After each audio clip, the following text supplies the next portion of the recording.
Hello, hello. I hope that you are doing well. I'm going to do something a little bit differently for this video. I'm going to try and condense it for you and make it a little bit shorter because I know it's hard to listen to somebody, especially Mr. Mahar, for longer than 10 minutes. You may say that you're fine with it, but I know you're not. So I'm going to try and condense it to only the most pertinent and important information that you need to know. So let's do it. Act 3, Scene 2. We are in the Capulet household, and Juliet is impatiently waiting for the night so that she can finally be with Romeo intimately, and they can consummate their marriage. Now, she's waiting for the nurse to come back with news of their plan, and the nurse appears, and she is completely frazzled, and she yells out, "He is dead! He is dead!" And Juliet is wondering, has Romeo killed himself? What has happened? She is extremely concerned. But then the nurse reveals that it is Tybalt is dead. That Tybalt is dead. Um, now, eventually, Juliet finds out through this conversation that Romeo has killed Tybalt. And that just throws Juliet for a complete spiral.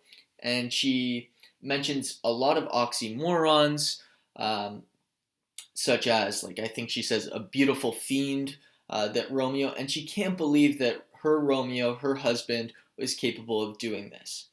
Now, the nurse explains that Romeo has been banished from Verona and that he is hiding at Friar Lawrence's cell, and Juliet sends the nurse with a ring, which symbolizes their eternal love for each other. So she gives her the ring, bidding Romeo to come and take his final farewell to Juliet. Now, let's talk about the mood of the scene. So, how the audience feels while we are witnessing or reading this scene. Now, the face that I have there is my face during quarantine right now, but it's also Juliet's when she finds out what has happened between Romeo and Tybalt. That is her reaction.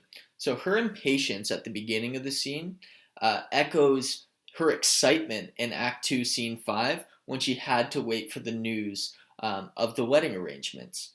So the contrast is that we know her happy hopes will not be fulfilled. So at the beginning of the scene, she has this monologue about Romeo and her feelings and thoughts about the wedding and how she's excited to consummate their marriage together. And we already know, which is dramatic irony, we already know what has happened between Romeo and Tybalt. Now, there's a lot of dark and light imagery, as there is throughout the entire play, and I want you to think about how darkness for the lovers of Romeo and Juliet represents something that is of comfort to them. Now, Juliet welcomes darkness in the way that she speaks because it has been a sanctuary for the couple. She even says, "If love be blind, it best agree with night." And I want you to think about it through Romeo and Juliet's perspective and how they feel comfort during the night. Based on the events that have taken place, the positive things within their relationship.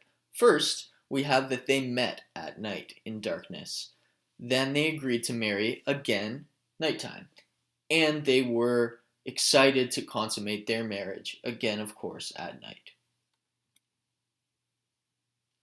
Now, the character development of Juliet. Let's look at this. Now, first we're talking about the idea of love and death coming together. Even when Juliet understands that Romeo is not dead, his banishment is equivalent to death in her eyes.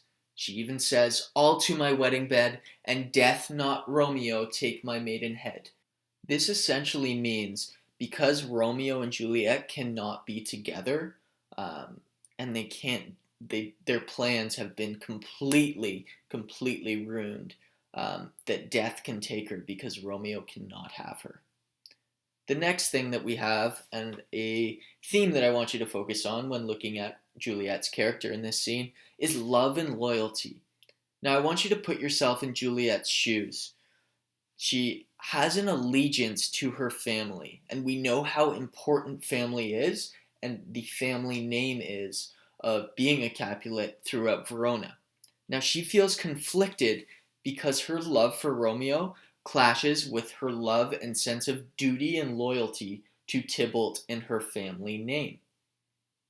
The next thing that we are going to look at is Juliet and the nurse's relationship. Now, this is the first real scene where I see some animosity between them. Okay, there's some friction between their points of view. Now, the nurse has an inability to comprehend the intensity of Juliet's love for Romeo, and this causes a change in the relationship between Juliet and nurse. The nurse cannot even fathom why Juliet is considering defending Romeo in this situation when he just killed Tybalt in cold blood. While Juliet, she doesn't really want to believe it and wants to think the best of her husband. And a lot of the dialogue in this scene is them going back and forth about who Romeo is from both Juliet's perspective and the nurse's perspective. So that is Act 3, Scene 2. I hope that was shorter.